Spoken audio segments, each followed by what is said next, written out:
The diplomatic vessel Harmony's Edge hummed with the quiet efficiency of 1,000 species working in careful coordination. For 3 cycles, the interspecies summit had proceeded without incident, a minor miracle when one considered that 73 different civilizations occupied the same station, each with their own atmospheric requirements, gravitational preferences, and cultural taboos. Lena Voss had been impressed by the careful architecture.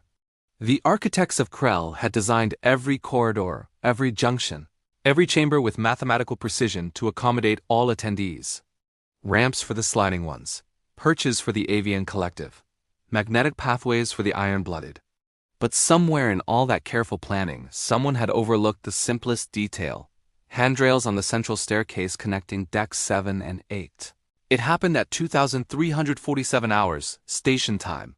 Lena, exhausted from 14 straight hours of trade negotiations with the mercantile hives, had been descending the stairs while reviewing notes on her datapad.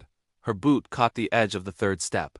Time compressed into a sickening moment of weightlessness, and then she was tumbling, her shoulder slamming into the metallic steps with a crack that echoed through the atrium.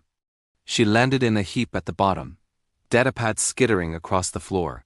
Pain radiated from her wrist and shoulder. Nothing broken, she assessed quickly, but the humiliation burned hotter than any bruise.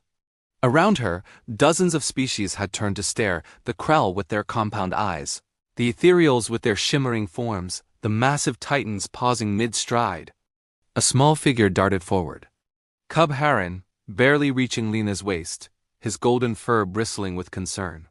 The Vryn were a newer species to the galactic community, rodent-like beings from a high-gravity world who moved with quick, jerky efficiency. Heron was part of the junior delegation, still learning diplomatic protocols under the watchful guidance of his elders. Human Lena? His voice was a high-pitched chittering that the translator rendered into urgent concern. Are you damaged? Should we summon medical?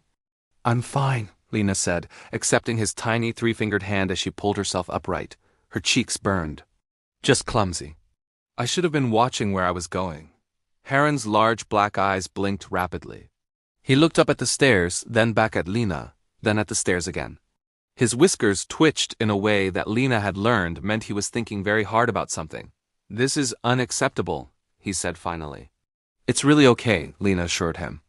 I'm not hurt, just embarrassed. But Heron wasn't listening. He had already pulled out his communicator, chittering rapidly in his native language. Within moments, 3 other Vryn cubs appeared, their heads bobbing in agitation as Heron gestured emphatically at the stairs.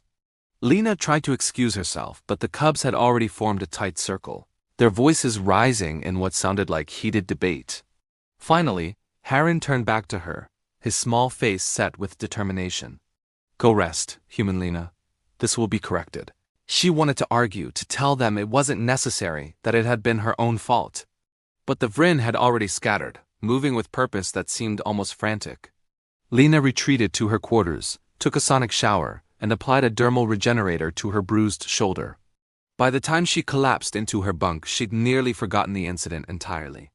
The chirping woke her at 0530 hours. Lena stumbled from her quarters, still half asleep, following the sound of high-pitched voices and the hum of industrial equipment. She rounded the corner to deck 7 and stopped dead. The central staircase had been transformed.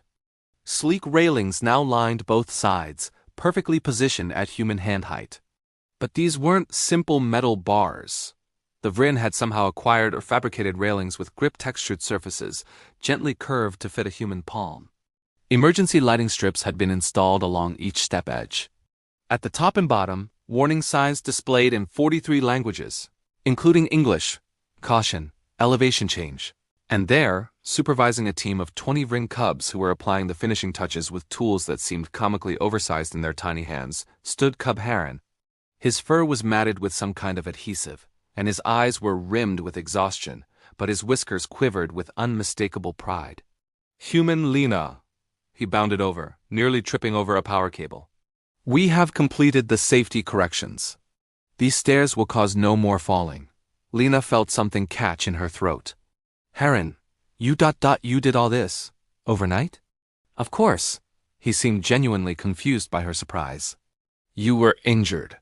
An environment that injures must be corrected immediately.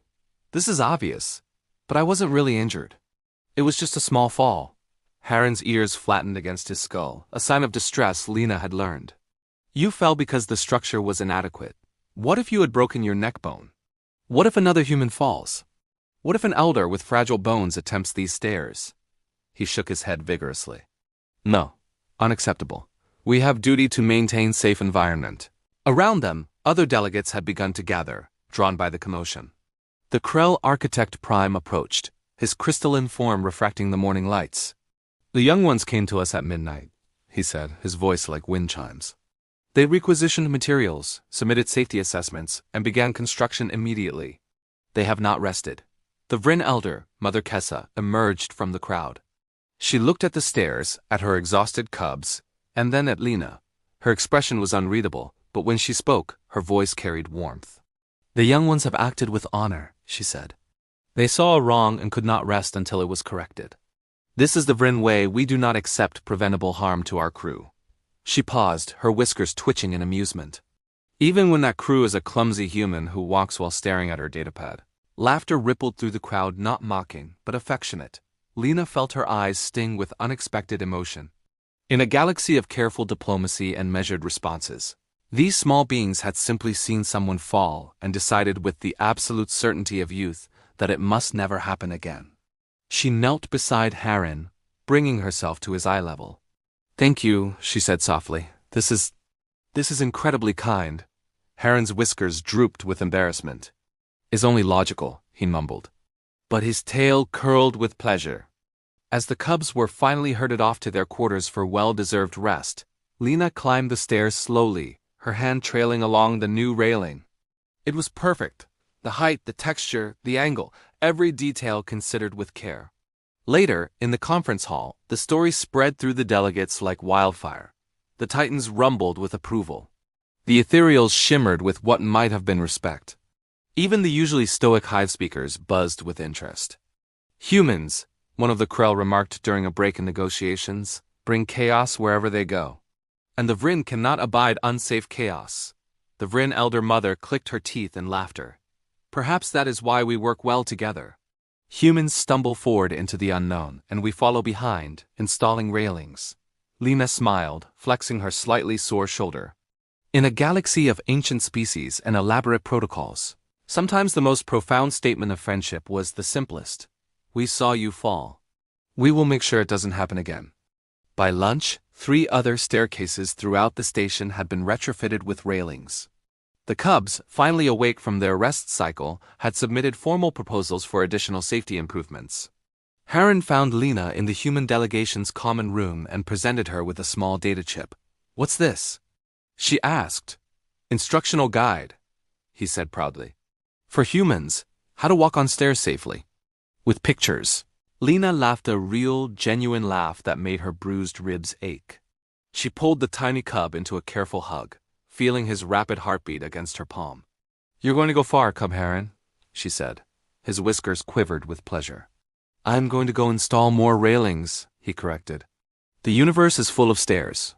Someone must protect the clumsy humans. And somehow, in that moment, Lena knew that humanity had found allies who would always have their backs, even if those allies barely reached their knees.